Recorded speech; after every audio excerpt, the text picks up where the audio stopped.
Crimes इन Hindi channel पर आपका स्वागत है। सब्सक्राइब करें और दूसरी कहानियां चेक करें। व्हाइट फिएट ने तेजी से ब्रेक लगाए।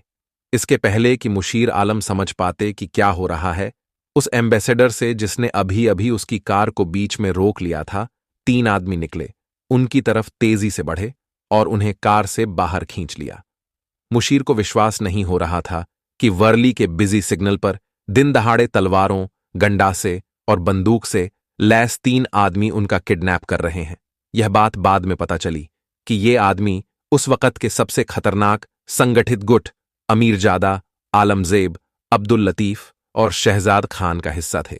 इसके पहले कि मुशीर विरोध में एक शब्द भी बोल पाते या मदद के लिए गुहार लगा पाते, उन्हें उस सफेद एम्बेसडर की पिछली सीट पर लाकर पटक दिया गया, जिसका इंजन अभी भी चल रहा था और स्टीयरिंग व्हील के पीछे बैठा ड्राइवर सामने की सड़क पर ध्यान लगाए हुए था। आदमियों ने उन्हें जबरदस्ती बीच में बिठाया और उनमें से 2 लोग उनके दोनों तरफ बैठ गए। मुशीर की आंखों पर सफेद पट्टी बांध दी गई और किडनैपर्स उनकी कार को पीछे छोड़कर भाग गए। बंबई की अब तक की सबसे बड़ी किडनैपिंग की इस वारदात में 1 मिनट से भी कम का वक्त लगा। मुशीर रियाज नाम से प्रसिद्ध बॉलीवुड के सम्राट मुशीर का यह अपहरण उनके दफ्तर से कुछ गज की दूरी से किया गया था।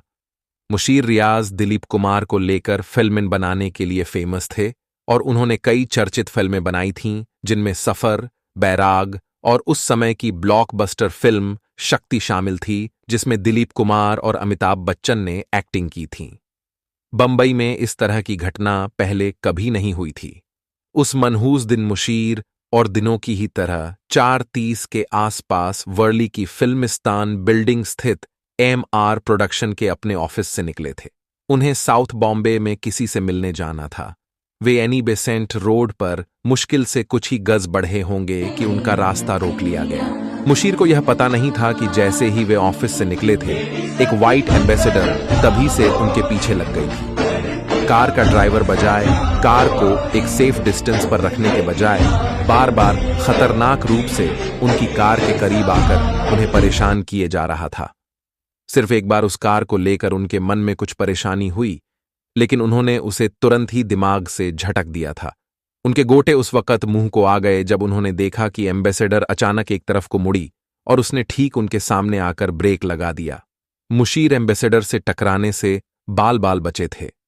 इससे पहले कि वे अपना गुस्सा जाहिर करते और उस पर चिल्लाते, उन लोगों ने उन्हें उठाकर अपनी कार में रखा और किसी गुमनाम जगह की तरफ रवाना हो गए। मुशीर ने बेचैनी से अपने होंठ हिलाए और अपना सिर उठाने की और अपनी नाक और आंख की कोर के बीच छूटी रह गई छोटी सी दरार से झांकने की कोशिश की। उन्हें यातना दे रहे लोगों में से एक, डॉन अब्दुल लतीफ ने उन्हें आंख पर बंधी पट्टी में से चोरी छिपे झांकते देख लिया और कार के फर्श पर धकेल दिया। सिनेमा का किंग मुशीर इन किडनैपर्स के पैरों में पड़ा था, पर उन्हें जल्दी ही समझ आ गया कि वे लोग उन्हें मारेंगे नहीं, बल्कि उनसे कुछ रकम ऐंठेंगे। मुशीर उस जगह की एक झलक पाने की कोशिश कर रहे थे जहां उन्हें ले जाया जा रहा था।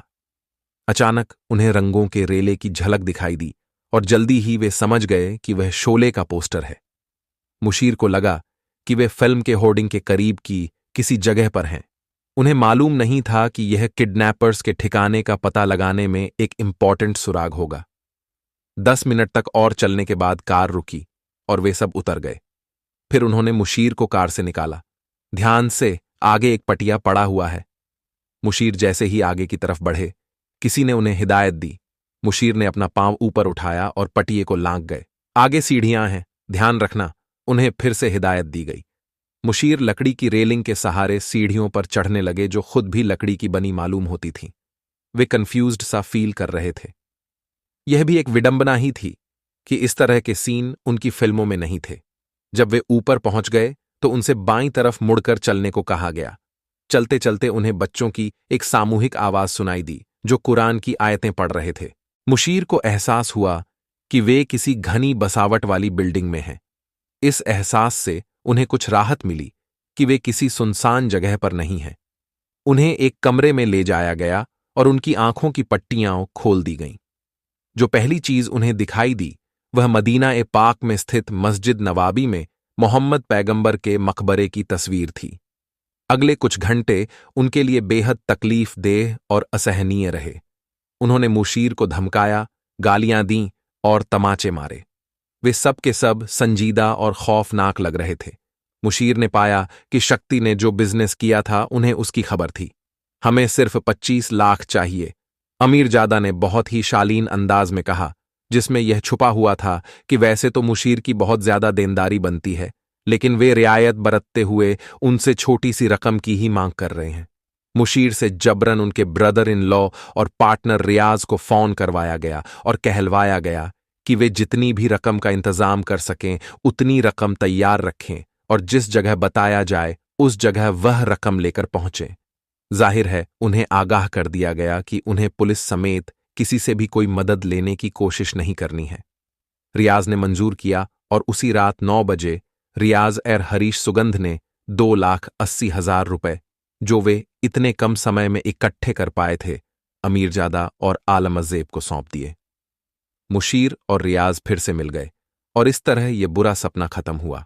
इस तरह से इन लोगों ने पहली बार बॉलीवुड की बड़ी मछली का किडनैप करके बॉलीवुड में माफिया के दखल की शुरुआत की और ये सिलसिला आगे चलकर कैसे एक बिजनेस में बदला अगले एपिसोड में जानेंगे। वीडियो पसंद आई हो तो लाइक, शेयर और चैनल को सब्सक्राइब करें।